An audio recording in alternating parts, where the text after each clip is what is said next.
Historically, new U.S. presidents focus on domestic concerns during their first year in office. America's 45th president, Donald Trump, appears to be no exception to that rule. But most people agree that his style of running the White House is unprecedented. My colleague, Paul Sisco, has more.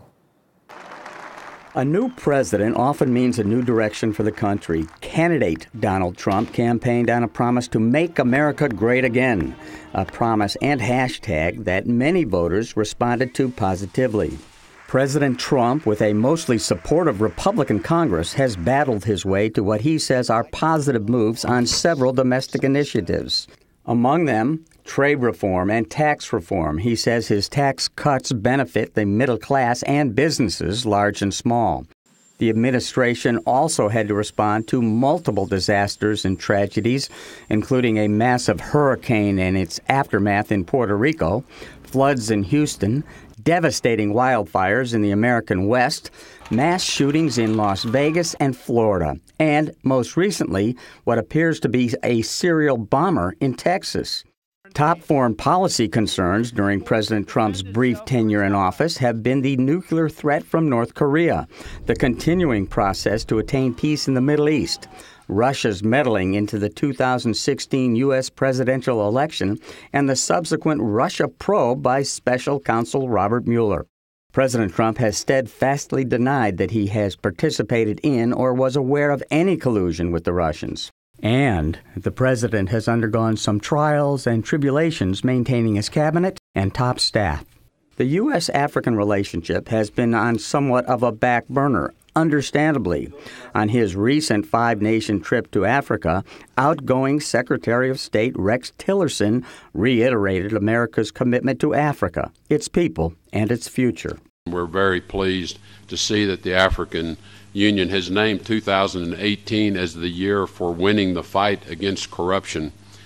From high-level secret deals to petty bribes on the street, corruption really does steal the precious resources from job creators and entrepreneurs and others who would promote benefits to the greater society and to the citizens of those countries. Louis Segesvary is a former counselor at the State Department. Well, actually, I would say 5 pillars if we include humanitarian assistance. So if we include humanitarian assistance as the first pillar, the second pillar now has emerged to be security, counterterrorism, because that's become an increasing threat. Then, of course, is conflict resolution, to reduce that level of conflict, which is so destructive to standard of living in Africa. And then there's economic development, which is very, very important. And then finally, good governance, building civic capacity. Those represent the 5 key pillars of our policy over the years. Secretary Tillerson emphasized with his African hosts the need for continued cooperation, especially regarding security matters. Good governance and transparency are essential to creating the conditions for economic growth and prosperity, and we look forward to continuing our joint efforts with the African Union to improve the business environment on the continent. President Trump has repeatedly addressed foreign leaders, saying that making their nations great again is in America's interest and in the interests of people in Africa and around the world. Paul Sisco, VOA News, Washington. Thanks, Paul, for that interesting report.